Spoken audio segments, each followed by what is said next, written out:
Okay, good morning, everybody, and welcome to the Airport Authority. Call this meeting of the Airport Authority of Tuesday, April 25th, 2023 to order. We ask that everyone online keep your mics on mute unless you wish to say something, raise your hand.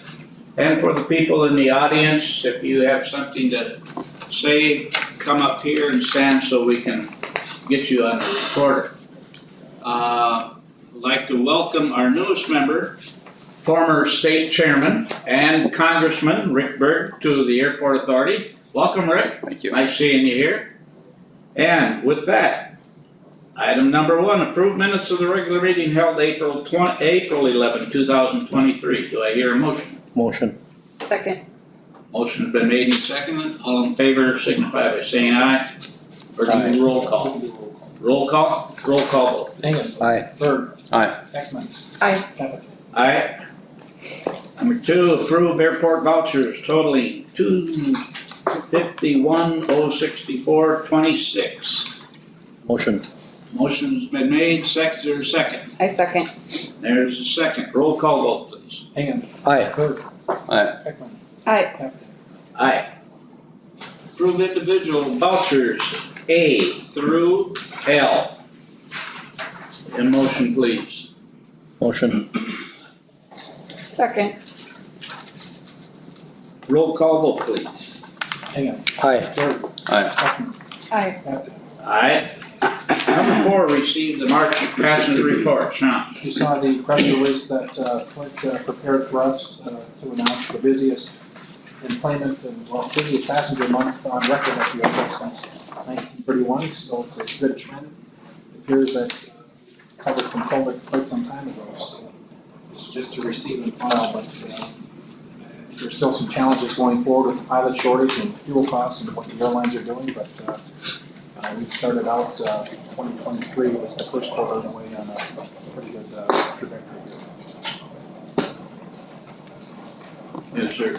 We need a motion to receive and file? Just another. Okay.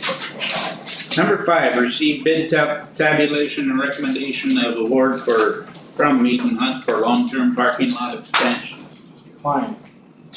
All right, since the last meeting, we had open bids for the long-term parking lot expansion, which basically is filling in this area of the old exit plaza with 160 stalls, give or take.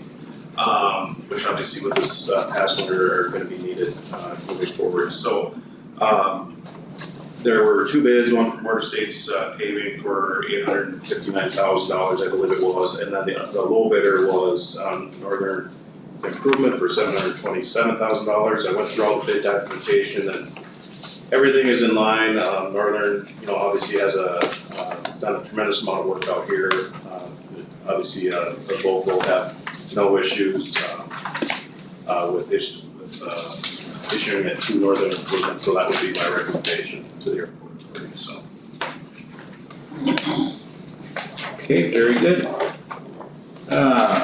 Item number 6. Do we need to? Yes. Do we need Yep, need a motion to approve. okay, motion to approve?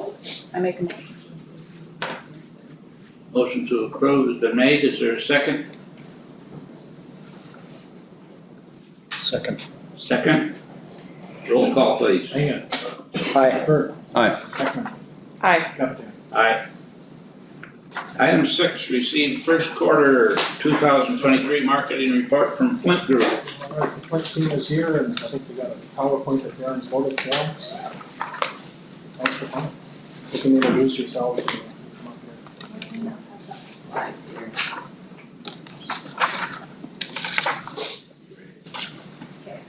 I just got it. All right, while he gets that up, my name is Kelsey Miller. I am the senior account manager at Flint on this account. I've been on Hector for about 6 months now.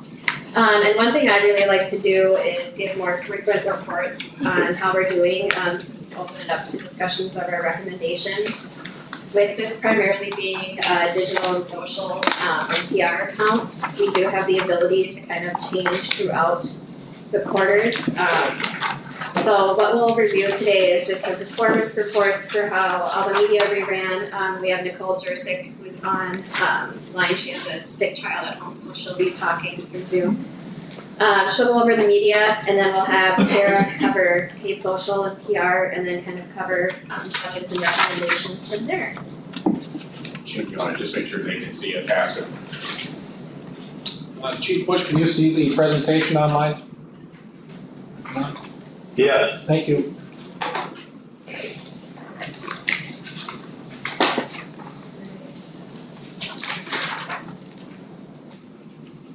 So to start, here's just a brief recap. We'll go over paid media, PR, social media, the e-newsletter we sent out, a few website items we did, and then the billing to date. So I will kick it off to Nikki online to cover the media so far. Increase the size a little bit. Yes. Hi, everyone. Good morning. Can you hear me okay?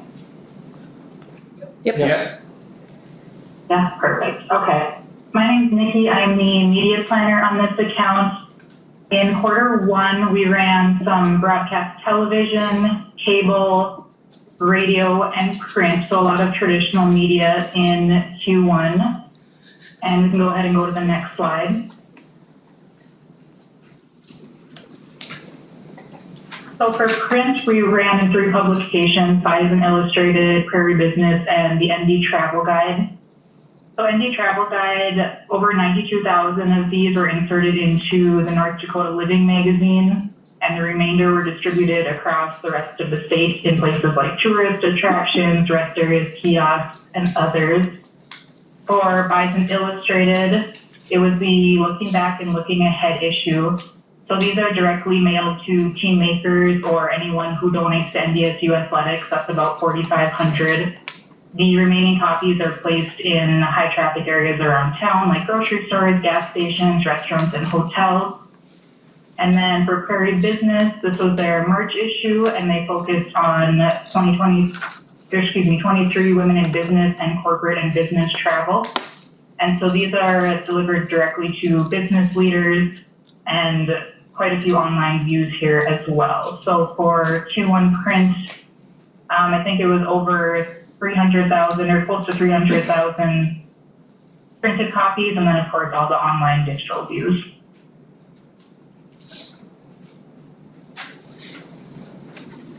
And for TV, cable, and radio, we ran across all the major stations. So for television, we ran on KVLY, KVRR, and WDAY. We reached almost 35% of our target audience, which are adults ages 25 to 54, with a frequency of 4.7. For cable, our schedule ran on Midco and Sparklight, and we aired on stations like A&E, Bravo, CNN, Fox News, and others. We aired 513 spots on cable and served around 31,000 impressions. And for radio, we aired on all the major stations in Fargo and Grand Forks areas, and we reached 34% of our audience with a frequency of 3.5. So in sum, for traditional radio, we served over 500,000 impressions across 800 spots, and we negotiated 9 additional spots and 1,500 worth of streaming content for a total bonus value of over $2,000. And so this video is that bonus that was delivered through our cable guide. So OTT CTV is streaming content that airs on things like Hulu, ESPN, HGTV, and here we served 58,000 impressions, almost 56,000 views, which are just when people watch our ad for 15 seconds or more or interact with it. So our view-through rate was very high and well above benchmark, so good performance here. And I believe that concludes our media, paid media for Q1.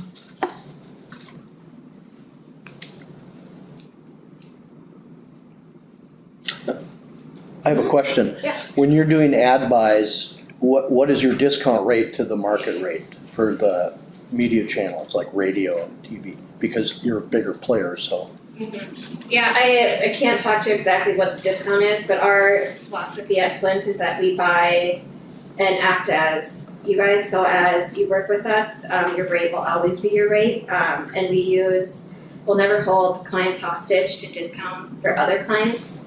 So we work really hard to get you the best rate. And then we also buy based on behavior and spots. So we don't just blanket buy over what's gonna be the least costing spots. You're not gonna run at 3 a.m. We wanna buy news.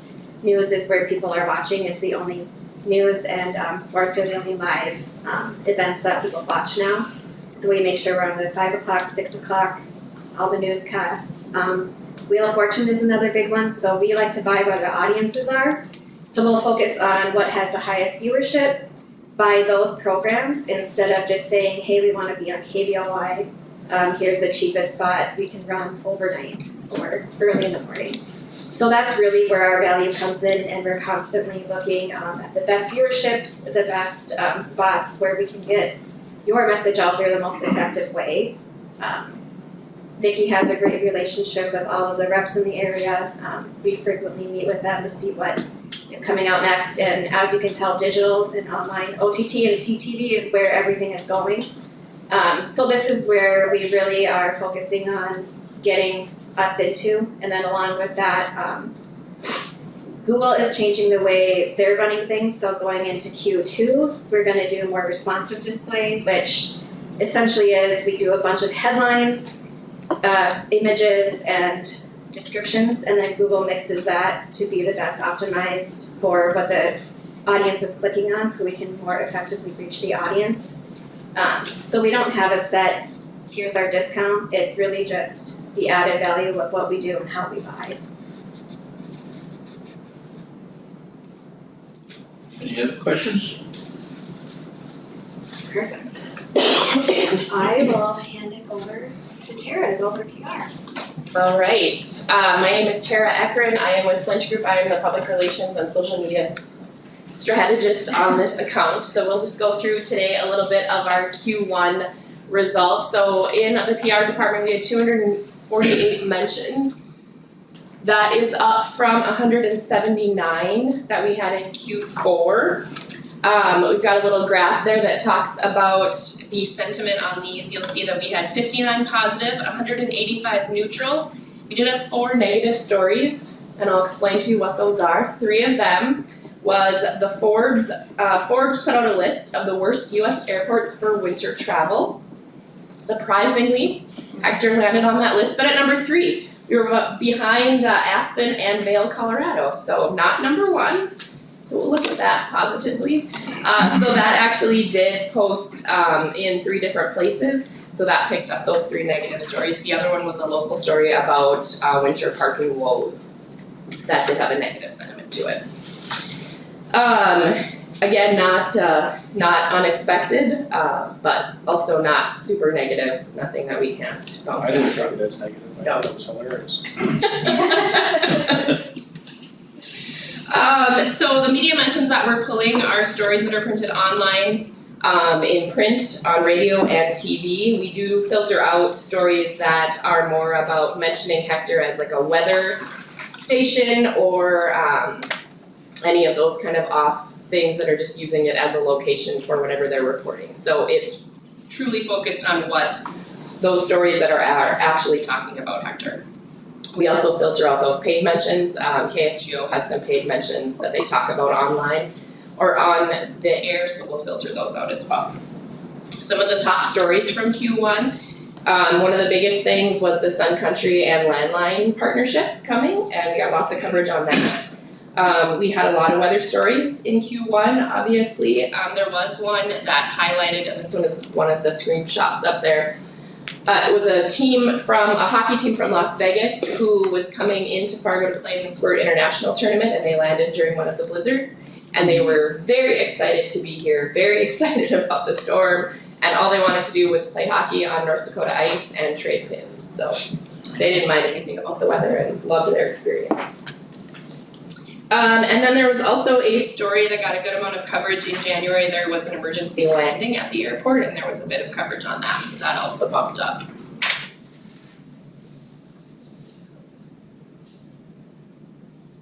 So here we're looking at our PR potential reach. So this is gonna be the number of potential viewers that are associated with any one media hit.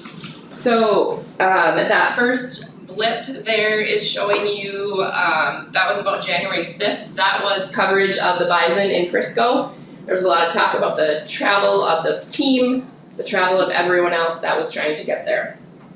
And then this is also when the Forbes article landed. The second blip, which is actually kind of that fourth blip on there, is the landline coverage. The third one that shoots way up to the top was an MSN story that talked about the best airport in each state. So to counter the Forbes article, MSN did name Hector as the best airport in North Dakota. So that's that big jump there. And then jump number 4 was a story about a Fargo couple who basically sold everything they had and are living their life abroad. And they took off from Hector to start their travels. So that was a good story that got lots of coverage. The next one there is weather coverage.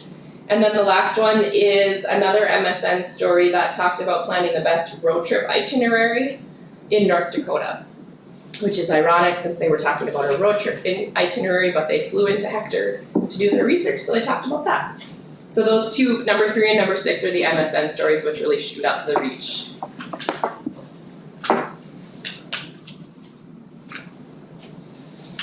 We've then got exposure. This graph talks about the number of stories on a specific day. So each of those blips is the number of stories that goes up.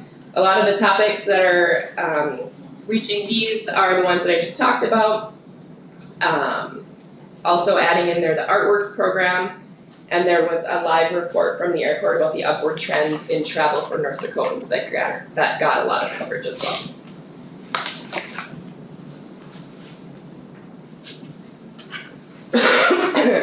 So these graphs are just like Fargo Hector in the news, not necessarily that you place the articles there or are responsible for the It's all coverage. all coverage. So it would be both what we put out and what was just picked up and done without us. Okay.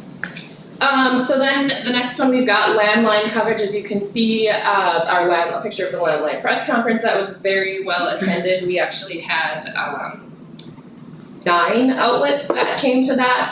So that was a really great press conference. We had 66 news pieces on that, 57 positive mentions and 9 neutral mentions, and those 9 neutral really,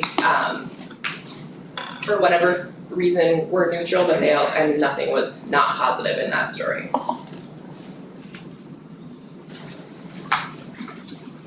And then recently we did our record-setting March coverage, so we put together the press release, sent that out to local media. We had 22 mentions to date. 7 of those were positive and 15 of those were neutral. Again, but going between neutral and positive is a pretty fine line, so I think anytime the neutral is great as well as being positive.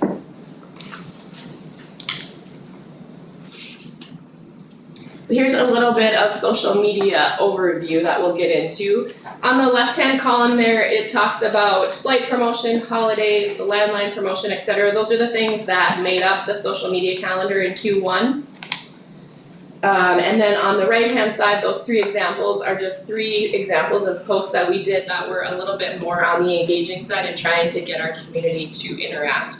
We had, of course, our ever-popular luggage giveaway. There was a Throwback Thursday post that had a lot of engagement with people answering our question and taking guesses at that post. And then we also had one of our low fares.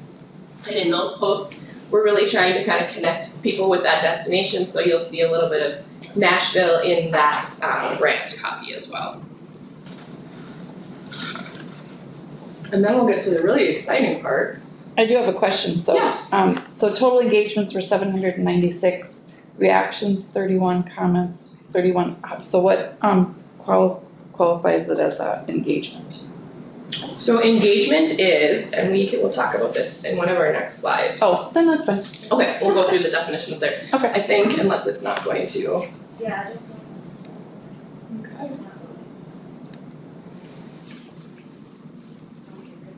Do you have it? This slide isn't loading as it's supposed to, so we'll.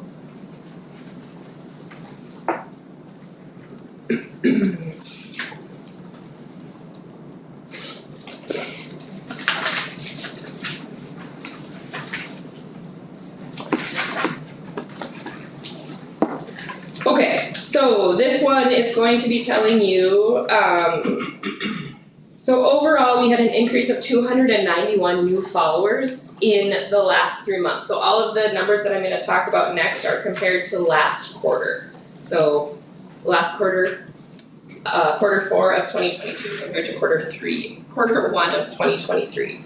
So we gained 291 new followers across all of our social media platforms, Facebook, Instagram, and Twitter. That is an increase of 125.6%. On Facebook, we had 217 new page likes. That is a 69.5% increase. And Facebook right now is about 18,000 total likes.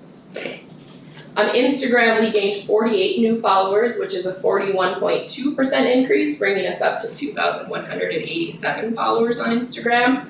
And Twitter, we gained 26 new followers. That is a 178.8% increase, bringing us up to 4,055 total followers there.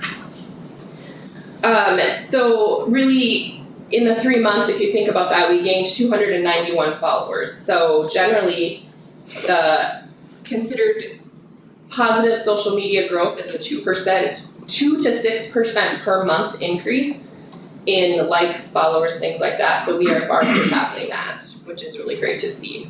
And another item of note is that all of our social media channels, Facebook, Instagram, and Twitter, all saw an increase in those numbers and those metrics.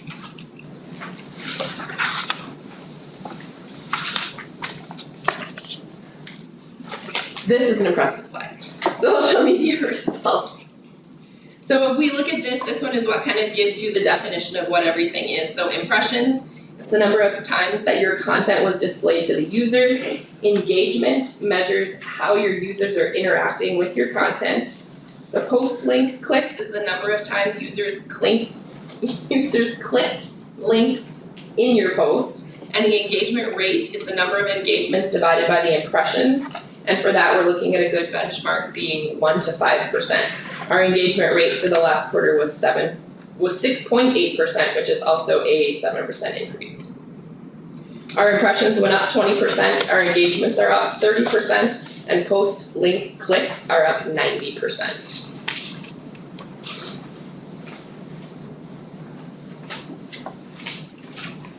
So my question was, like here it says, 796 engagements, but like reactions, I would guess that means like 31 likes or loves or whatever, 31 comments.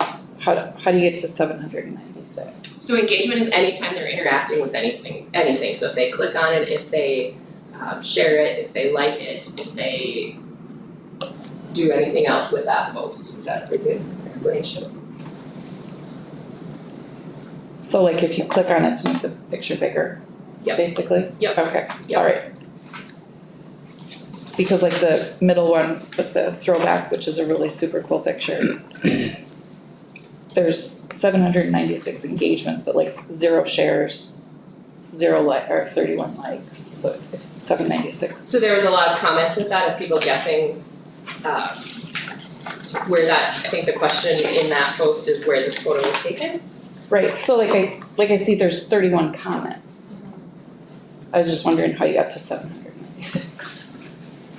I was gonna say, it's most likely people clicking on the photo to zoom in as well. It's just anything that's not a passive action, which we really like to see is someone that actually scrolling through their timeline and stops on it Okay, and wants to open it and interact with it versus just scrolling on by. okay. Thank you. All right, now we've got our top performing posts. So these are 3 of the posts that did really well this month. Of course, we've got the landline coverage. Then we also had the new parking in our East Economy lot. And then also the selfie booth, which we have gotten a lot of great engagement with. People really love to interact With that, when they see people that they know who've been to the airport, snap that selfie and then it gets posted, they'll tag those people, share that image as well, so that's a really fun one to engage people, to show us kind of what they're up to when they're out at the airport. And then we've also, like I said, the landline, that one had a lot of engagement due to the fact that we had Hector posting it, we had Landline sharing it, we had Sun Country sharing it. So that's getting in front of all of those audience members as well, so all of their social followers are seeing that when they're following it. So that was a really good one for engagement.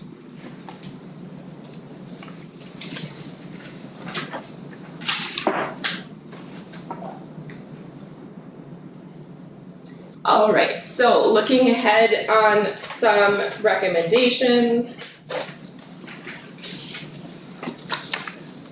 This slide isn't loading either, but we really want to look ahead to Q2 and focus on trends that Hector can be a part of. So there's lots of things that are constantly trending and happening on social media, and so just kind of keeping up with that and being aware of what we're looking at and what we can do. We want to continue to humanize the brand with more user-generated content. That is one of the things that when people see real people interacting on the social media, that draws them in and makes them more interested in that content.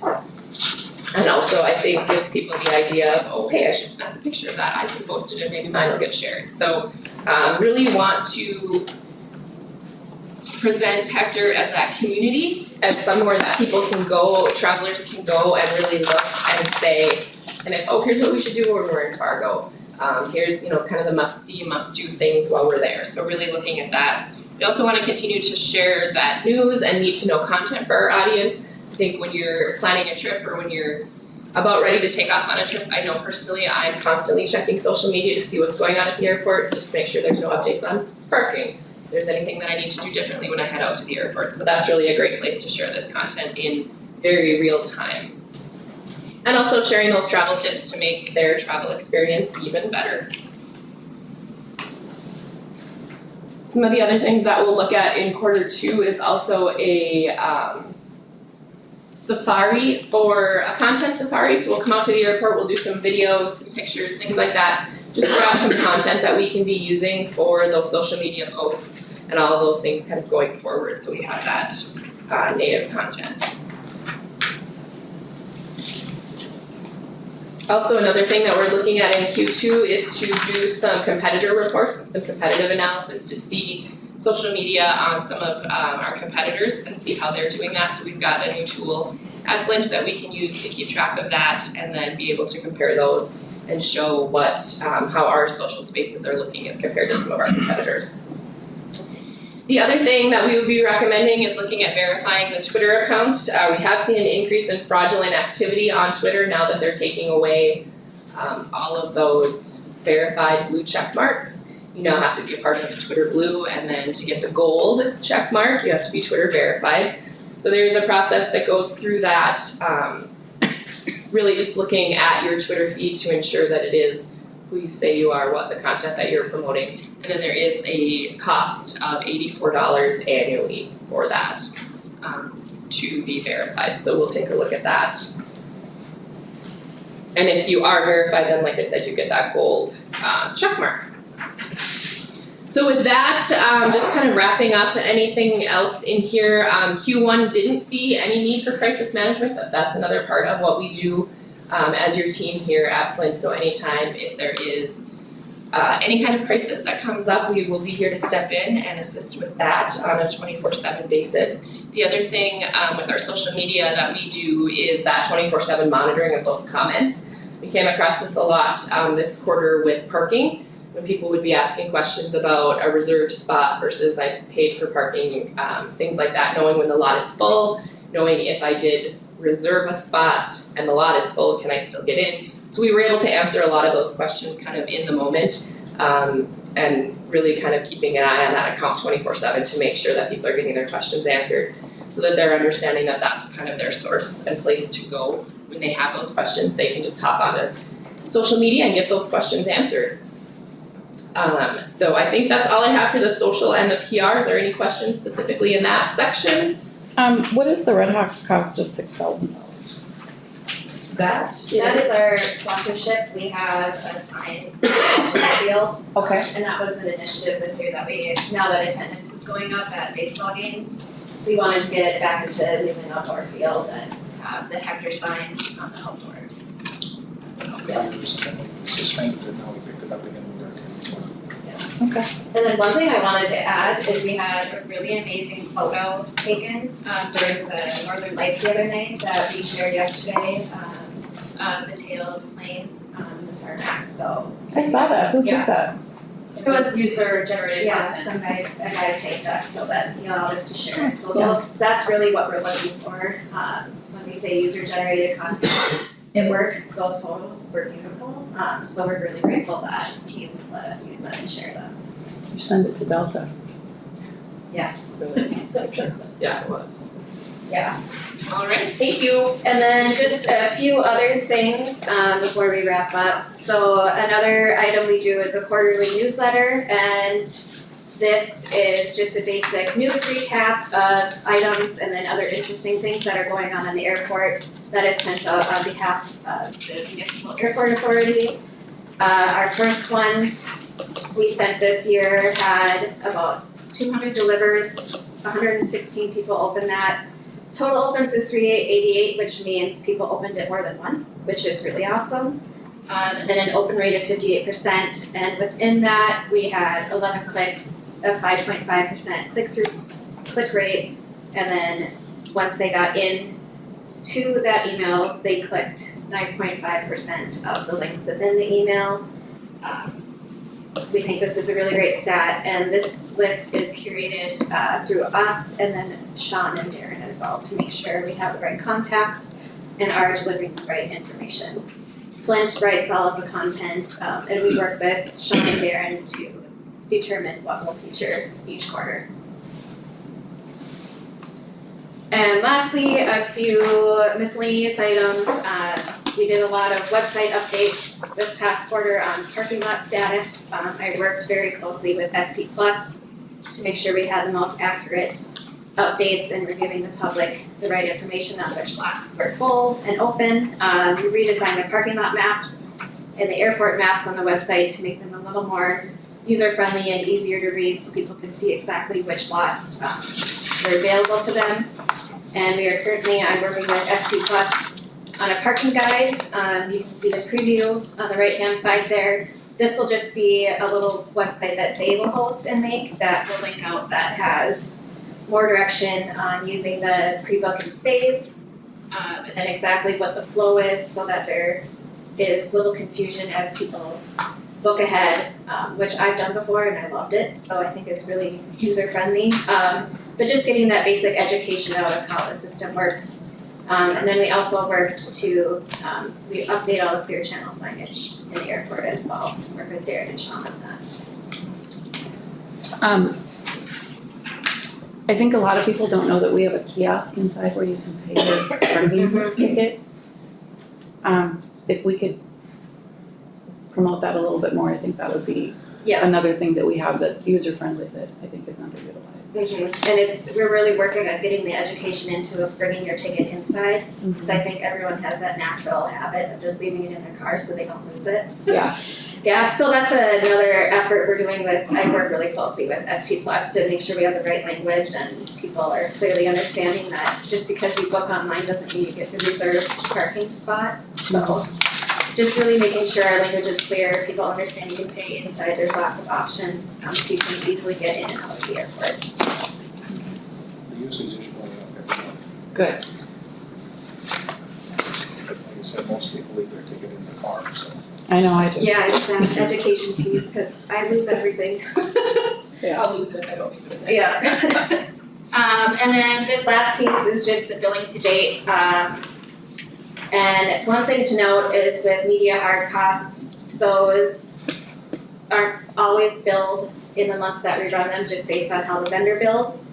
But this is just where we are to date. There's the spike in February due to media starting. Otherwise, we hover kind of around the $15,000 to $20,000 a month. So just a question about the photo kiosk. Do we lease that? We just have to annually purchase a license. to continue to use the software. Okay, So that's just something we take care of and then bill the airport so that you guys don't have to worry about running out on that. so is that 1,900 then a quarter That's annual. annual? Okay, all right. And it's been getting used, so I think it's a good cost to keep up. Okay. And with the new renovation, probably even more. They do a lot. On my golf course. Alright, any other questions? Any questions for the Flint group? Perfect, well, thank you. Okay, if not, we'll go on to item number 7, discuss the marketing and advertising program. Can we go back to the marketing and advertising program again? I think, and just like, Item 7, you mean? That's what we're on now. yes, okay, I don't So know, that is it. okay.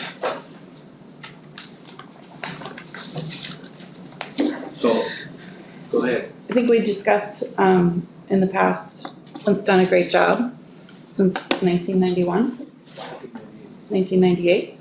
But I think that, just like we got 2 bids for the parking lot, it's always good to see what else is out there, and I think we should get, open it to RFP for our marketing program for the airport. Any other discussion? Does that need to be a motion? I think so. Okay, I make a motion that we, entertain or open up a An RFP request for proposals for other marketing companies for the airport. There a second? Is there a second? I'll second it for discussion. So I guess my question, is this an annual contract, or obviously they've done work for the airport for a long time, but We did an RFP and there's no contract, it's just an annual presentation to the board. They decide each year if they're going to move forward with what's presented for the content. But typically when they have a new campaign, it's a 3-year campaign that they do for radio, TV, newspaper, you know, the what do you call it, the theme, I guess, Sure. if you will. so what's our agreement right now with The them? board approves in December usually the annual budget with, you know, the placements and what their estimate is for the placements for the ads, the social media management, crisis management. So the idea is that we've kind of made a commitment for 23 with Yes. Flint, or Yes, I'm just curious, made a commitment through 2023, that's correct. and so then the motion would be as we go into the end of 2023, we'd be open to other people submitting proposals. That I guess. how you see the motion? I mean, it's not like something that's gonna change like today. Right. So it'd be start of 2024. I think, we're in a rapidly changing marketing environment, and I think the more ideas we have, the better, and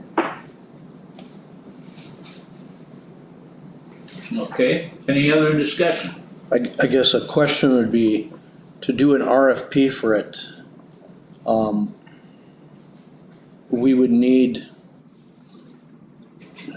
I guess I'm concerned how an RFP would be written for interactive media and crisis management moving forward when it's fluid every day. I mean, your ad buys, that could be quantified. The ideas could be quantified. I don't know about the crisis management part that would concern me. as far as another marketing company being able to, deal with negative.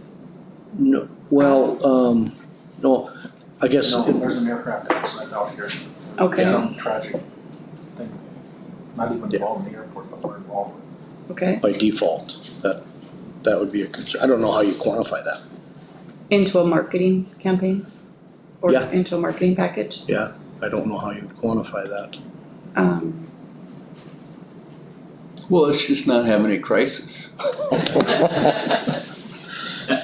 Well, just like Flint does it, you know, we would, I think we would expect another company to do the same. Do we have to have an RFP, or could we just open it to proposals for the next 3 months? Well, that's what I'm thinking, you could just open it up for proposal rather than. Because an RFP puts it on us to say, here's what we want. Flint has already told us what they're doing. If there's other marketing companies out there, bring us your proposal. I don't think we have to do an RFP for that. I think they can just come with a proposal knowing that at the end of the year, or by the end of the year, we make a decision on the next year and who we're gonna work with. So I would open it up just to anybody that wants to make a proposal. And then would we have a specific date that those companies would come to make a proposal? I'd give them a couple months to put it together, because I'm assuming they'd have questions.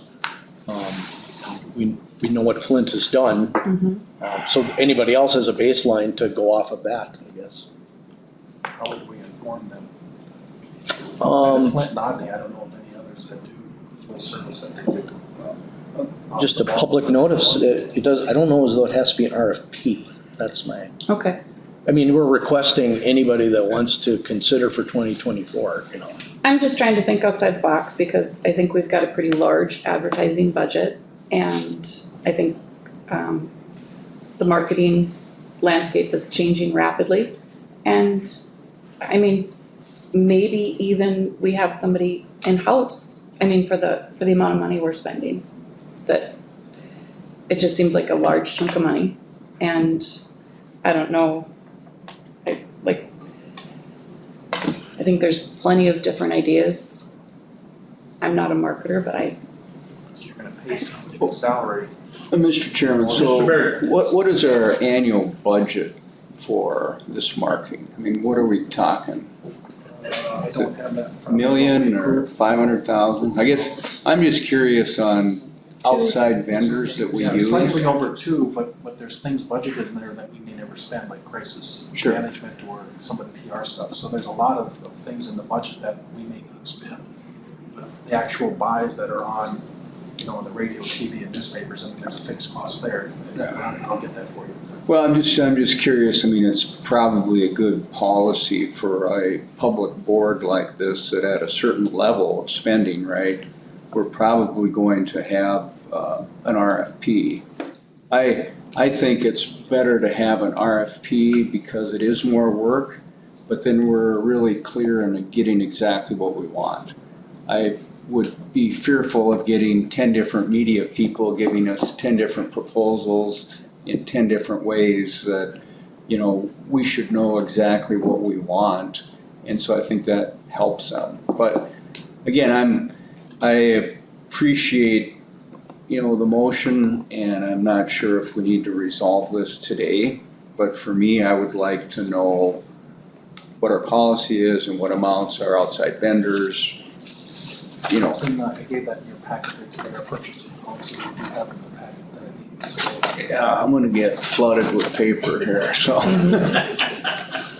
I just think it's a good policy to always have more than one bid when it comes to anything, whether it's paving a parking lot or, whatever. And again, the marketing landscape is changing rapidly, and I think it doesn't hurt to hear new ideas. So, Mr. Chair, one question, and it would be the portion that are hard costs are the costs that you go and negotiate with the stations for your ad buys at a much better deal than many other firms, the 2 bigger firms in town, probably get a much better ad buy deal than anybody else. Is that fair? I mean, that's just my understanding of that business. I would say that, and then the tools that we use, we're constantly looking for the most optimal media purchasing tools as well, so that we can focus on the programmatic buy and really targeting the audience where they are instead of just hoping that they'll find us because we put a random TV spot out. And we use that with digital. The world is moving digital, so we're really looking at, like she said, the different ways to advertise, 3-second, 4-second videos. TikTok is a huge one that's coming up that we've considered starting running ads on. So the world is changing, and that's a lot of the research tools and media tools that we have at our disposal as well, and manpower. Any other discussion? Any other discussion? So where do we leave this? Pardon? So where do we leave this? RFP, we're gonna table we it till got- next meeting, We got a motion and a second, we have to have a roll call vote.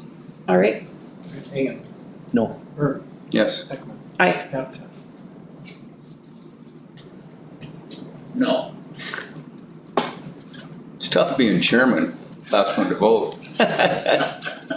So, Mr. Chair, I do think the board more better defining what those duties are, those, or channels maybe, a better term, the channels that we use a media company for are important, and but we have to define those first probably. So that would take us to do that, and then creating an RFP from that, I think would be a lot easier. Well, Mr. Chairman, I fully support the idea of getting competitive bids on these things. I would like, and I'll hopefully in the next week or so get up to speed on who our third-party vendors are, and, you know, we should be doing that. And so, I support the motion. It didn't pass, but I think we should still revisit that. But the other thing I'd like to say too is I view my role on this board not to micromanage the office, and I see a lot of this stuff being the responsibilities of the staff and what they're doing. And so I think for me, I want to make sure that, you know, we're directing the staff to accomplish these things, and we're not necessarily taking that responsibility off the staff and becoming hands-on working board. Right. I said that correctly, but. Okay. Item number 8, receive a report from ADK Consulting regarding job review for airport operations specialist. So before you have the job review from Sybil at ADK, Darren have been working with here over the past few months to review the airport operations specialist duties, but things that have changed with the position since it was created some years ago. Jordan Bell is in that position right now. And the additional duties that are there, and then we put it through a market survey, which ADK does. They're a national firm that specializes in airports and positions. They compare it to the Airport Council International ACI survey, and they have before you the report, the change in the pay scale based upon the change in job duties for that position. Jordan obviously manages the badging office, which is extremely busy. It's going to be much busier here over the next few months as we integrate and get going our new airport security system. We double badging pretty much everybody on the airport as this system comes online from there. Jordan also now changing the duties that was taken into account is the backup payroll processor. Joan's not able to. Joan and Jordan work on the payroll twice a month from there.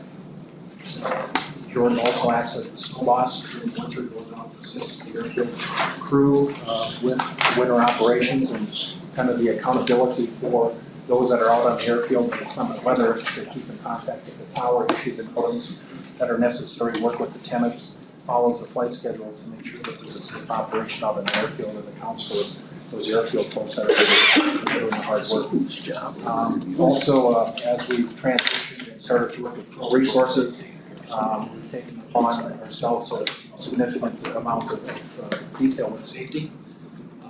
So running safety committees and looking at the policies for all of the airport employees in conjunction with Pro Resources and for workforce safety and so forth. Another big item that was just approved by the FAA, and it's out there, it's been in the works for, I don't know, Darren, about 11 years, is Safety Management Systems, SMS. You're going to be hearing a lot about that, and there's a deadline for the airport to implement SMS, and it's a comprehensive safety program that airports are required now to implement based on the size of your operations, and we'll bring to you more information on that as well.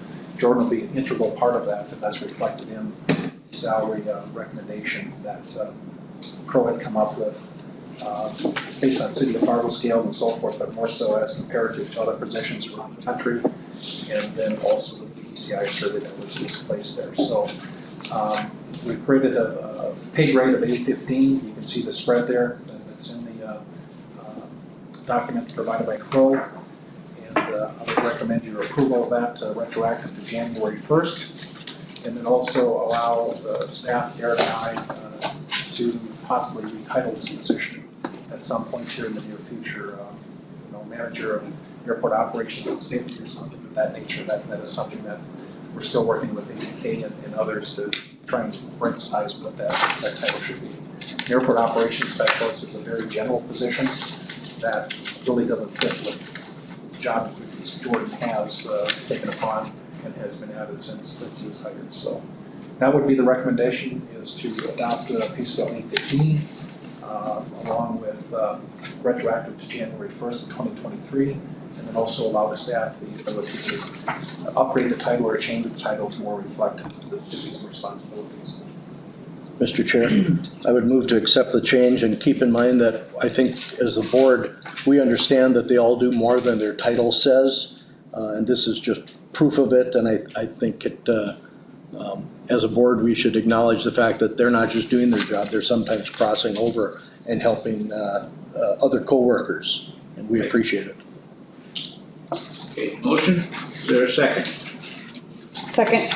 Okay, motion's been made and seconded, roll call please. Okay, I have a question. I'm just trying to understand this. So this is a group, outside group that's given us a recommendation for salaries?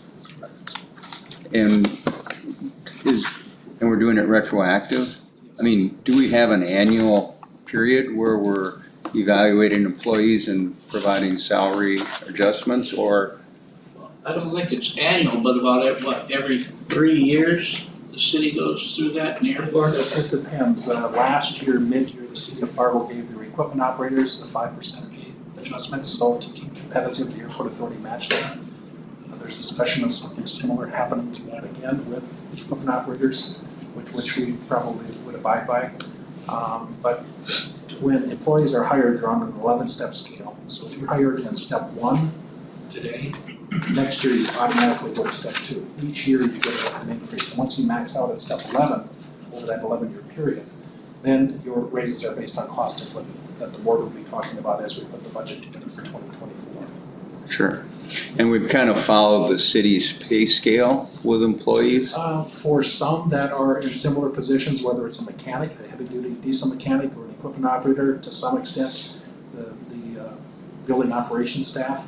But for positions that aren't comparable to the city, for myself, for Darren, for Jordan, the fire department, because they're aircraft rescue and firefighters and not Fargo firefighters, one's structural, one's aircraft, you have to go outside the system to get comparative for that. And so that's where this group was hired ADK, to There's a come in. couple of other ones in the country that do it, but ADK is the gold seal that's out there that airports use all over the country. They're a headhunter as well, they're Sure. an executive search firm, but they specialize in compensation studies based on the huge database that they have. You can see the airports that it compares to, so it's not, Minneapolis or LA or Cleveland or, Miami. They try to get us to similar sized airports Sure. in those positions, but like I say, in each airport, you will find, and you're correct, Mr. Berg, that you can have a title, but each airport, that person in that same title is probably doing something different. Sure. And I'm not talking about you turned on the light switch, 5 times a day, now it's 10 times a day. It's not that stuff. It's real time knowledge and requirements that weren't in the current job description that are now embedded in it. Mr. Chair. Sean, I think going back a little further, we did an airport PEC to, I shouldn't say homogenize, what's the right word?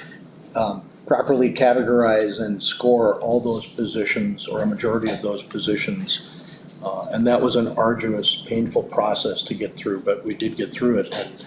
And to the benefit of that group, we got an outcome that didn't compete with the city, but was comparable to the city for positions. And for the benefit of the county, the city and surrounding area, we won't, if I'm speaking on turn, we're not in the business of poaching their employees and overpaying or underpaying. Sure. I think was the goal. Keep markets. So I'll have to look at the dates. The last time that this position evaluation committee that the city commission and the airport authority set up, they've now disbanded since our transition. ADK did a study along with the information from ACI, Airport Council International. And we are probably due next year, for sure in 2025, to do another market survey for the firefighters. and then also the other non-traditional positions that you can't find in the city. So if it's myself, Darren, the fire chief, or George's position, we're probably due for a market survey again with the next couple of years. Exactly when, we're not sure. Well, I just want to make sure that our airport authority remains independent. And, part of that is we have to deal with employees and salaries, and so not to defer that to another entity. So the other question I had was, why are we making it retroactive? Because this process has been ongoing since late last year, so in fairness to the employee, that's what we've done with other positions as well, would be retroactive as well. Yep. Okay. Because the duties that, the position has taken on have been there for some time. It just took a while to get through the study with vacations and illness, whatever took place. We just, like you say, got this report just a few days ago, so that's why we think it's retroactive. Yeah, if I can add, the numbers they used for that didn't come out until the end of February. So we got last year's numbers, 2022 numbers, and they were compiled by ACI at the end of February. So we got the report, mid-March, somewhere. So if we would have had them start on this, Mr. Berg, back in November, December, they would have been using old data. 2021 numbers. 2021 numbers. We knew that this new report from ACI was coming out. It's a very comprehensive database of all positions at airports based on different sizes. Sure. Knowing that that was coming out, we felt it was best just to wait until that came out so it was fresh back. And I'm fine with that. It's just, from my perspective, no one's quit. So if we're using a process that's delayed and slow, I have a little bit of a concern, but I'm going to support this again. So, anyway. And I think going forward, if there's any adjustments coming up or any reviews, we'll probably wait. The ACI report is something that a lot of airports use in their analysis, and that's the timing of when they do it. So, going forward, it's probably going to be at the same time. Yeah, well, that'd be my only thought is going forward, if we're getting outside input to set salaries, we should get that input and then act on it when we get the And the input. county does a similar thing, is compare equipment operators to equipment operators in the city of Fargo or Bismarck, Grand Forks, that type of thing. And we use Gallagher, and the only problem that the county has is they have a 19-step that I've been proposing to get that down to about like the city has, to a 10 or 11 step increase rather than 19. As our law enforcement people are way behind City of Fargo or West Fargo or State Highway Department or the State Highway Patrol. We're now dealing with Gallagher, who comes in and does that survey every 3 years to try to upgrade things. We're trying to get them to look at a 10 or 11 step rather than 19 steps, so. Okay, And I'll add that, so Megan Johnson, the Director of Human Resources for Pro Resources, did review the report and concurred. If you're aware, we contract with Pro Resources. They're a professional employment organization that manages payroll and human resources and safety. Sure. So, and for the number of employees we've had, it's been a great relationship and done really well for us. So they did review it as well as part of our HR process. Any other discussion? Any other discussion? If not, roll call vote, please. Hang Aye. Berg. Aye. Heckman. Aye. Aye. Item number 9, receive proposed easements with Cass Rural Water and City of Fargo for pipelines on the Airport Authority property to serve NDSP soybean plant, Castleton, North Dakota. Stacy and I have been working with Sean Fredericks, and Stacy's been working with Sean Fredericks on this pipeline that was proposed to us last year. This is a pipeline that runs from the Fargo wastewater plant out to Castleton for the new soybean processing plant. And the plan is, by and large, is to parallel the existing utility lines that run from the wastewater plant to the ethanol plant. So they've come to an agreement. And the other thing that we added to your packet today, we got this late, was the proposed cost for the easement, compensation to the Airport Authority, put together by Farmers National Company. Kyle Nelson was the accredited rural appraiser that put that together. It should be in your packet. The total easement, along with the temporary construction easement, is 15.53 acres, and their compensation is $89,065. Casserole Water and the city would be looking for the airport authority's approval of the easements that are before you, along with consideration of the proposed compensation. So I don't know, Stacy, if you have anything to add? I really don't. I've reviewed the easements, no changes needed, and so if you approve it, we can go forward with getting what's recorded. A lot of documentation. In your package should have been the proposed route, or just the approved route, of which the FAA has also approved through Part 163 determinations, just compensation, fair market value compensation. All the information has been. Is it the blue line going through here? Or? Yes. And is that concurrent with the current line? It is, it's supposed to be parallel with the current line, it's within so many feet. We have engaged our tenant farmers to include NDSU, Cascade Farms, and Beaton Brothers. If their crop is put in and they disturb it, they have adopted the compensation rate for damaged crops values that Casserole Water uses. So much for corn, soybeans, wheat, they're all listed there. And the tenant farmers are aware of it. So the race is on right now. They plan to get started, I would guess, yet this month, if not early next month. Possibility they could get through the farmland before the tenant farmers get in there. But if they don't happen to get through, they will be compensated. Sean, is there a reason why there's so many jogs, like rather than straight line type things like? Yeah, we had that same conversation, so I don't have an answer for you. That's what the end work back. Yeah, a straight line would be much better, I think. Yeah, I mean, there's going through a lot of. Current one goes. Yeah. I think so.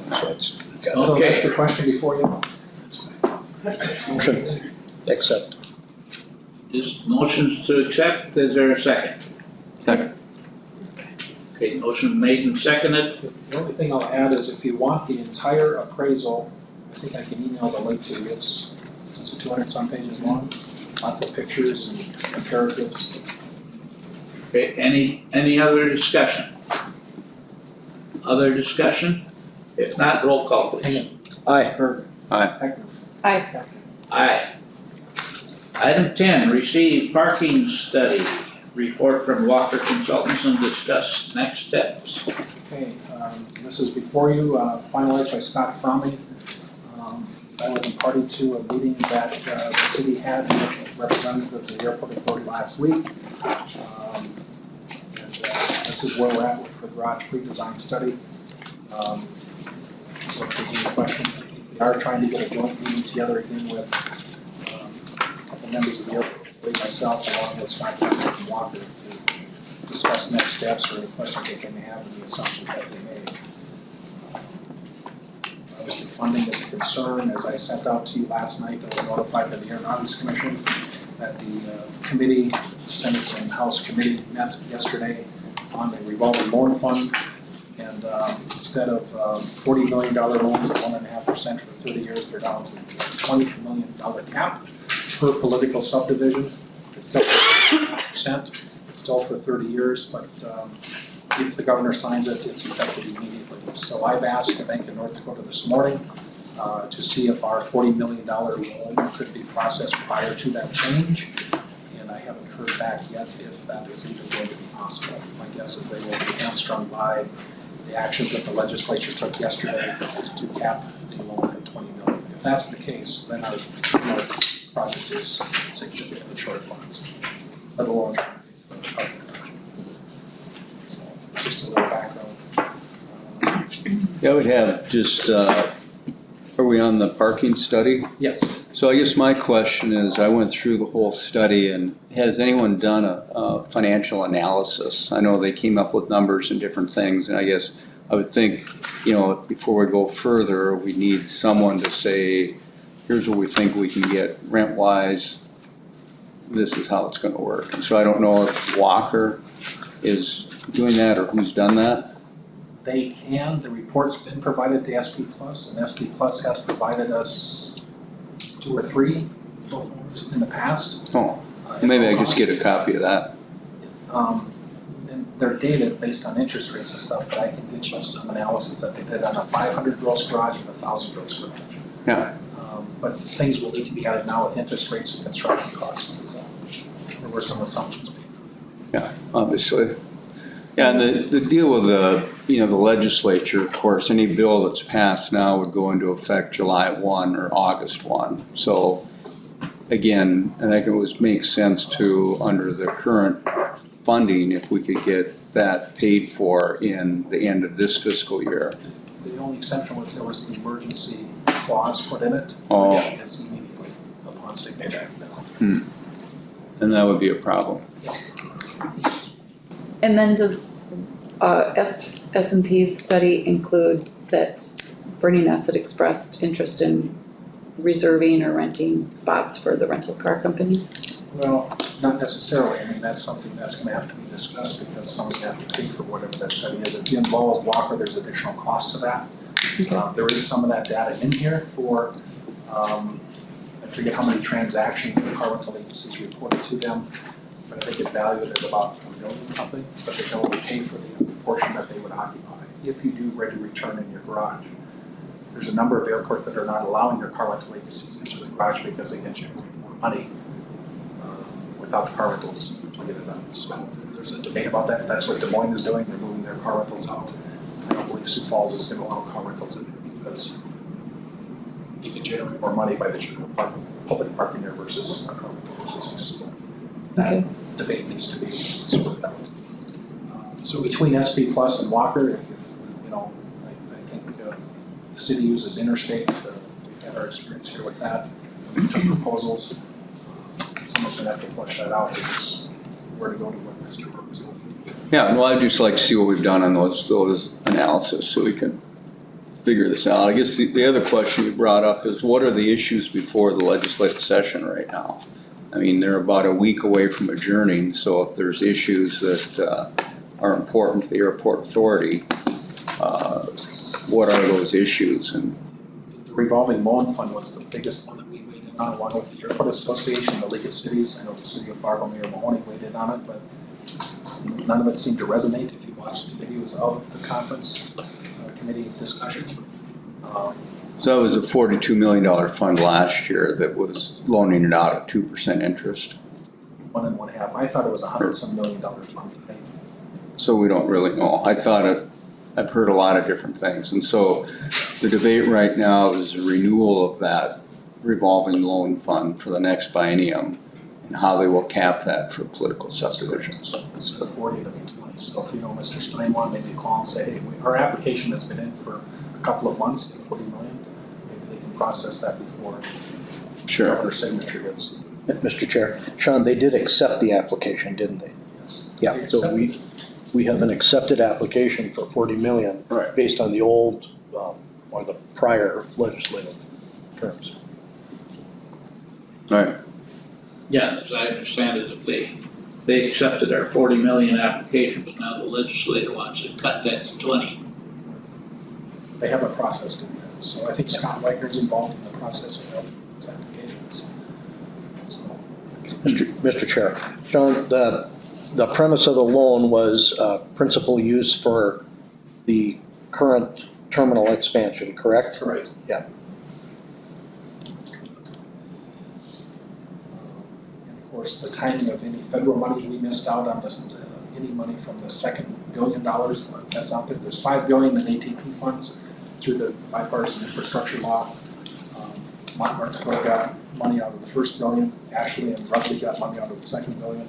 And there's $3 billion left. So we're working with Tom Schauer and Meaton Hunt and others to get an audience meeting before the congressional delegation and the FAA, maybe in headquarters, to state our case to hopefully be part of the next $1 billion allocation that they have over a couple of years. And I don't know that too many airports, and maybe Jeff knows this, 10, 15 million might have been about the most any airport got out of that additional funding that Congress put forth. We had a discussion last, was it Friday, with Senator Kramer's office, AAE and Tom Schauer talking about funding. The other thing that we need to overcome is that Airports of our size are limited right now in the federal legislation to a $20 million cap on discretionary dollars, and that's retroactive. So if we go back to when the terminal was originally opened in January of '86, the improvements that were done that were completed in 2008, whatever discretionary dollars that we've received, the most that you can get over the lifetime is $20 million. So there's $20 million cap. Is something we're working. What's the discretionary dollars? What do you mean by that term? Discretionary is over and above the entitlements that we receive. Congress appropriates about $3.5 billion roughly in entitlements that we receive automatically based on our claimant data. And we get, what's our entitlements approximately now, Jeff? $3.5 million per year. We get about $3.5 million per year in entitlements. That's through the ticket tax that's put out there. Then if the FAA has funds left over from other projects that didn't spend it all, or there's turn back, they put it into a discretionary pool. We compete with every airport in the country to get a chunk of that discretionary pool. So the max you can get out of that discretionary pool is 20 million. For terminals. Yeah. And I don't know what our balance is based on the original construction of 2000 improvement. Yeah. So our discretionary amount isn't gonna be quite 20 million because of previous So discretionary. we've gotten 3.5 already or something like that. That's just in entitlements. Good. So there's more work to be done at the federal level. And then I gotta learn all these government terms again, shit. Whoops. That's one of them, that's an important one. And of course, we have other projects before us. The North General Aviation Apron expansion is going to take place. The exact size of that is to be determined just based on what Fargo Jet Center's plans are for the hangar construction that they may or may not do this summer. The expansion of this terminal apron to accommodate the east expansion is on the table. The entire reconstruction of pretty much everything that you see on that picture up there for gates 4, 1 through 5. There's lots of need that are out there. So one of the ideas was, and I don't know if this is possible, is that current state statute allows us 4 mills to be received by the creating entity, the city of Fargo. We're currently receiving 2 mills. That all goes to infrastructure, it goes for operations and maintenance.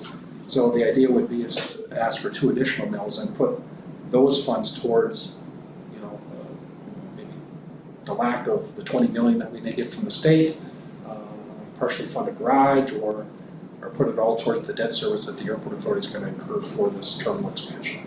So there's lots of decisions to be made there. Any other discussion?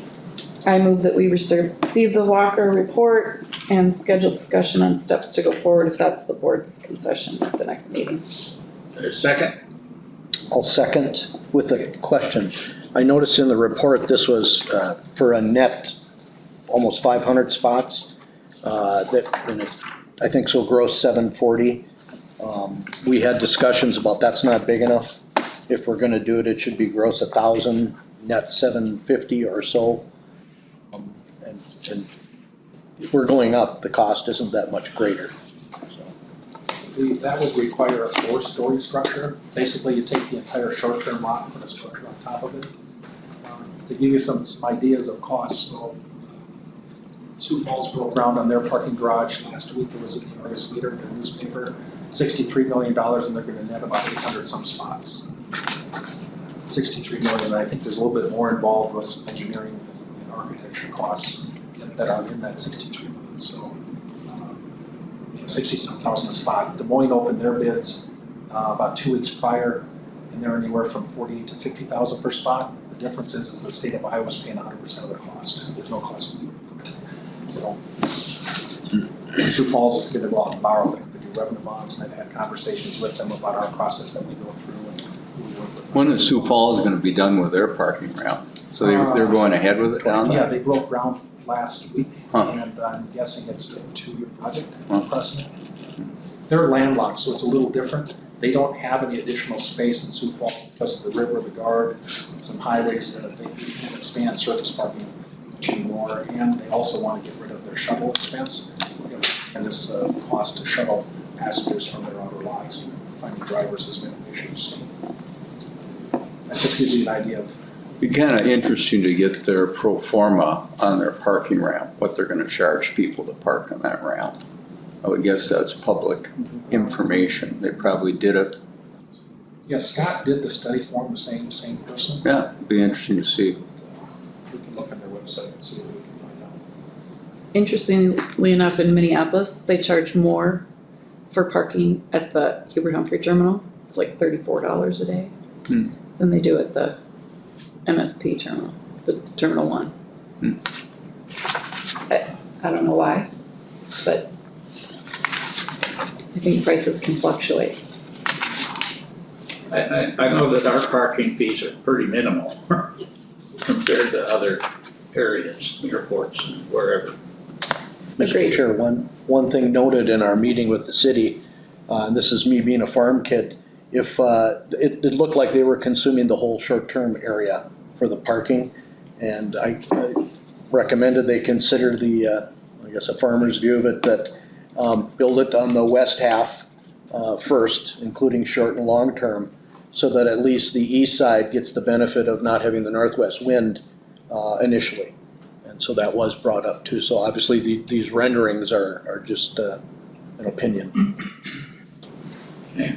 And back to Rick's comment about the number of slots, I think the study said we were gonna be short like 596 spots in 10 years or something. So, I mean, we wanna be proactive, not just barely trying to keep up all the time. Okay. Any other discussion? We have a motion and a second. Roll call vote, please. Aye. Aye. Aye. Item number 11, review of the Municipal Airport Authority Conduct and Code of Ethics Policy. Who broke that? This is part of Chair Cosgriff's desire to have a policy on each agenda until we run out, I guess. Just FYI, add that to the list of policies. If you have any questions on it to review, this is also part of our employee manual. We'll probably bring forth at our next meeting. We're working on some things in our employee manual related to military leave. There's been some changes in how our employees that are also guardsmen are now engaged for their traditional training, weekend drills, and the dates that is taking place. So we're working on some language there, and that'll be before you as soon as that's It's a living document, so. So, Mr. Chair, one thing in the document, it says solicitation of receipt of gifts. It is at $20, and I do think we should update that to at least $50, because you can't get a meal for $20 really anymore. It's back of page 2. So, Number 1, yeah. I mean, yeah. So, I was gonna suggest we get rid of that completely. It's kind of interesting, it says people can buy whatever you can eat and consume in one sitting. So it's a $20 gift or whatever you can eat and consume in one sitting. Oh which- no, I got a hat and a cup at the Fly North Dakota It's just- from me. I got an orange hunting cap. You did, huh?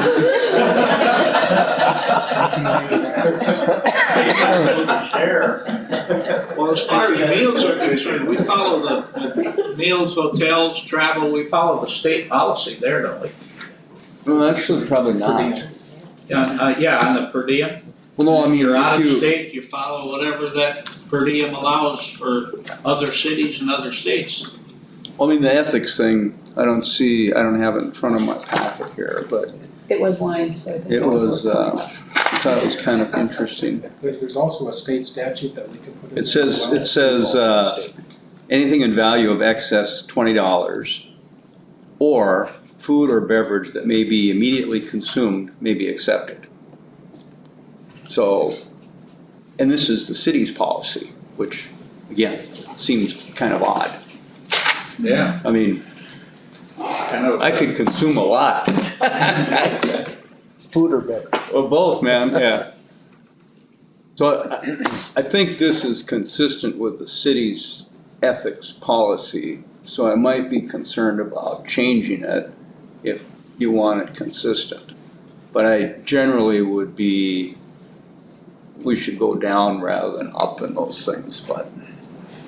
Oh, you mean the dollar value? Yeah, I mean, it's, Yeah, we have, Like, do a $10 limit? What? I don't even want to think about it, I don't care.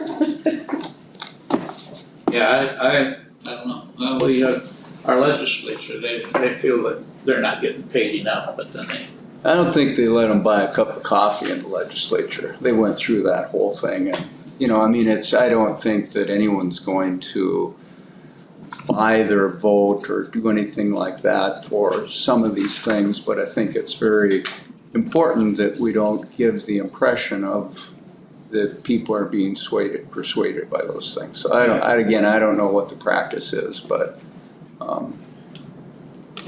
I should shut up. Yeah, Well, the state, I think, is pretty much, like they have like and I'm just using a figure, I don't know what they are, but like $7 for a breakfast has to be done before 12 noon. Sure. And then That's when they're asking for lunch and reimbursement. $15, yeah. Right.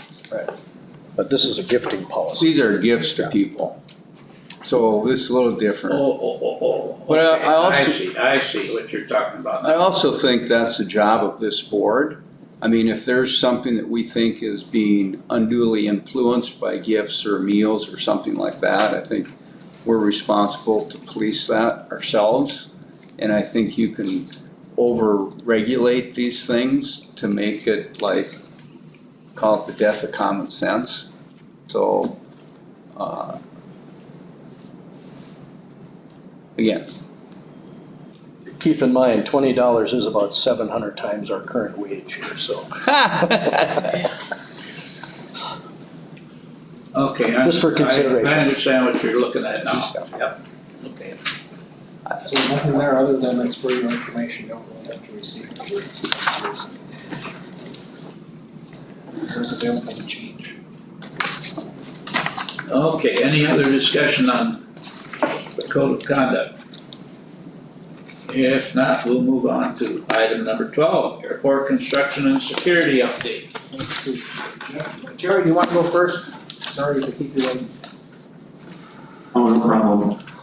Morning, everyone. We're getting really close there. Right now, I think Sun Electric is trying to coordinate a time when they can actually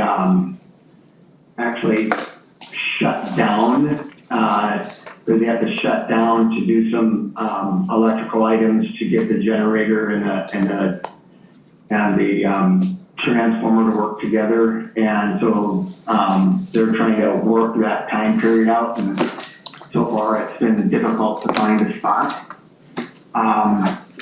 Basically, from a construction standpoint, Herzog's coming this week to measure the cap, so they haven't done the cap yet. Otherwise, the metal panels are done. They're actually having, I think, the firm that we bought the panels from is actually going to come out and do an inspection on them because they didn't put them in Powers did because they didn't have the manpower. From what I can tell, they look like they're in nice shape. So don't think that's too much of an issue. They're waiting to replant some trees and stuff like that once the ground gets a little softer, if it ever does up there. So I think other than that, we are looking into, Darren's asked me to look into some possibility of a guardrail so people wouldn't run into the building. We have posts there, but yeah, really good point on, people coming through, going through the gate, especially in the winter, and they're putting their credit card back into their billfold, their purse, and they take off and they're not paying attention. So we're looking into that. All right, thanks, Jerry. Jeff, do you have any? Just a couple of things. One is I'm working on the contract with Aero Bridge Works for the replacement of Bridge 4. And then obviously this new parking lot project, I haven't gotten any firm dates from them yet and when they would start. It just depends on how some other projects of theirs come together, but they thought definitely by mid-June to the 1st of July. And regardless, there's not going to be any issue with getting it done by September, which is the contract date in that. And then tomorrow, the North GA apron expansion and the perimeter road reconstruction advertises for this. So that's it. So So something related to construction, Stacy, at our last meeting, you talked about the minimum construction guidelines that we have in terms of insurance. Right now, we require a 1 million combined single limit for private hangars at the airfield. And that's been since 1997, so quite a few years back. And so what I did is reach out first to North Star, who then, in talking with Sean, I went to Bell Insurance. And the email is interesting. There's no benchmark data. There's no real recommendations. It's sort of a how you feel about it. She does talk to me about when you go up in insurance, how much cheaper it does get. So like from 1 to 3 to 4 million, you know, the cost of getting that difference is not real significant. So then the end of her email is there is no right or wrong answer. Then I reached out to the other executive directors, Williston, Minot, Bismarck, Grand Forks, to see what they're doing. And Minot came back through their city attorney indicating they're at 1 million.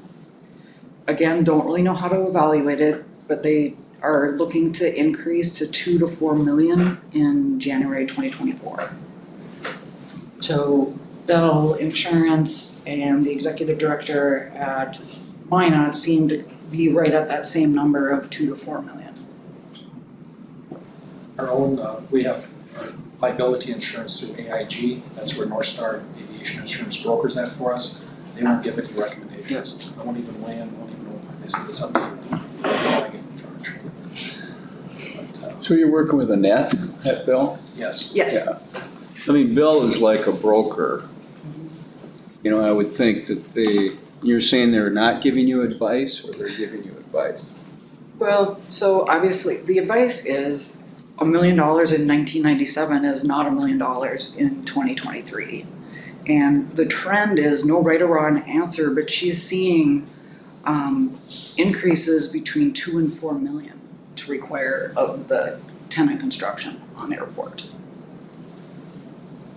So we request each year a certificate of insurance from our hangar owners, and then the airport authority is named as an additional insured. Oh, so you're asking what kind of insurance should your hangar owners have? That's correct. And I'm sure on your hangar you probably will exceed that, as does a number of them, but there are some that are just at the $1 million.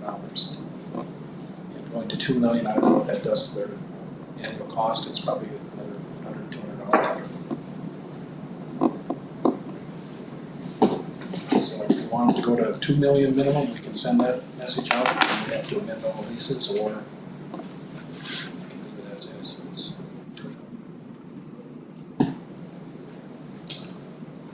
And Mr. Chair, would we be out of line reaching back up to the other airport directors and asking if this is something statewide that should be done?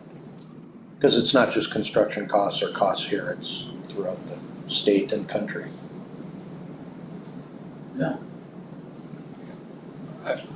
Yeah, and I'd probably, I mean, I don't know if we've had any people that have had claims. I mean, the insurance doesn't limit that owner's liability to correct something, so I'm not personally terribly concerned that we have to immediately increase everything to 2 million, but it may be something that we look at going forward on new leases that are renewing or new construction, that we have the higher limit. And then when those other leases renew, they would upgrade to that higher limit. But, yeah, I'm not, I think it's, I would say you're not getting anyone to give you any direction because it's not a huge crisis, but over time it should be increased. So I think rather than go out and, you know, get everyone worked up and do all that now, maybe we don't take any action on this now. You know, think about it a little bit more on where we should be at and then how we might implement that over time. Be kind of my thought. sounds like a plan. The only other thing I'll add for Minot, you know, in Minot, that airport is not run by an authority, it's run by the city. The only reason he indicates, Minot city attorney, that they haven't gone above 1 million out there is because that's what the limits were for the city. And so now those are being changed and that's where they're gonna look to increase at the area. That's my only other additional thing. So the city had a limit of $1 million, so they didn't think it was appropriate to charge their tenants more. But now if the city increases, they will charge them more. I think the main thing why you want them to have insurance generally is because then they can hire appropriate legal counsel to defend themselves when they get in a lawsuit. I mean, that's generally what happens in this kind of property as it relates to liability, but. Dan? Have a few miscellaneous things, I guess, if that discussion is done. So first, recognize Gib Romachenko, who passed away. Probably saw his obituary. His prayer service tonight, funeral tomorrow. Gib was a long-time airline employee here at the airport, and then also a liaison to the State Commission for the airport. So he was the parliamentarian expert as far as I can tell. Yeah, he was Mr. Robert's Rules. Robert's Rules, that's right. Let's see, they did a nationwide search for a fire chief, request for Springfield Fire Chief. Chief Bush is retiring, and we had 3 folks interviewed, 1 external candidate, 2 internal, and a decision was made after review by the committee of advancing Chief Chad Noyes. He's current Assistant Chief Chad Noyes to become the chief, and that'll begin in early June. You'll get to know him as time goes on here. I attended the Allegiant conference last week. They had 125 airports represented. That's how many they fly to. They have significant issues with fuel costs right now that have limited their flying to a number of those airports around the country because of fuel costs and also the pilot shortage. But at the same time, they have 1,400 new routes to announce. They're adding 737s to their fleet starting this fall. We have a significant buy of 737s to, complement their current fleet of Airbuses. They're opening their Sunseeker Resort later this year down in Punta Gorda. It's quite a project, so if you go on Allegiant's website, look at Sunseeker, they have 20 independent restaurants. Allegiant owns the entire thing. It was designed by some Las Vegas hotel folks. It's a pretty neat property. There's a video online if you want to take a look at that. And I'm guessing that Punta Gorda may be in our future with Allegiant's plans. They're very pleased with how their traffic is going on in Fargo and doing everything they can to increase Phoenix service back to what it was pre-COVID. We received proposals, 2 construction manager at risk proposals in response to the RFP that was sent out. PCL and McGow responded to that. I think at 10 o'clock today, there's a group that's going to start to review the submissions that were done by those 2 companies. Stacy has worked on amendments to the concession agreements that we have with like SP Plus, Clear Channel, the gift shop, and the restaurant to add airport ACDBE language, Disadvantaged Business Enterprise language, to those concession agreements to modernize that. She's also updated our East Terminal leases. We'll be getting those signed as well for the crypto language. If you're wondering what crypto is, people are finding that if you're a tenant in a building where the landlord pays your electricity, there are people mining crypto and your electric bill goes through the roof. So we're putting some provisions in our leases to avoid that. And then lastly, SP Plus will have a crew here the first week of May to do their passenger survey that they do. So they capture a bunch of data from passengers on where'd you park, how'd you get here, and so forth. And they'll be here that week. Along with Flash Parking, they'll be back to hopefully finish all of the connections into the new exit plazas. So that's all I had, unless you have any questions. Mr. Chair, just one thing, I'd like to acknowledge Eric Lynn for his time and service on the authority and his service to our country. I know he's not here today, but he is overseas on our behalf and greatly appreciated his time here. Very good. Anything else for the good of the order? Just one thing, at the last meeting, we talked about employee appreciation. And I'm wondering if you have any more ideas on how we can implement that with our department heads. Establish a email address for people to make nominations, QR code. Go for like employee of the year or month or? Yep. Okay. Would you like me to do a little more research on that so that we can I look? don't have the time, so. Okay, all right. That's a good idea, keep it in mind. Anything else for good of the order? If not, meeting's adjourned.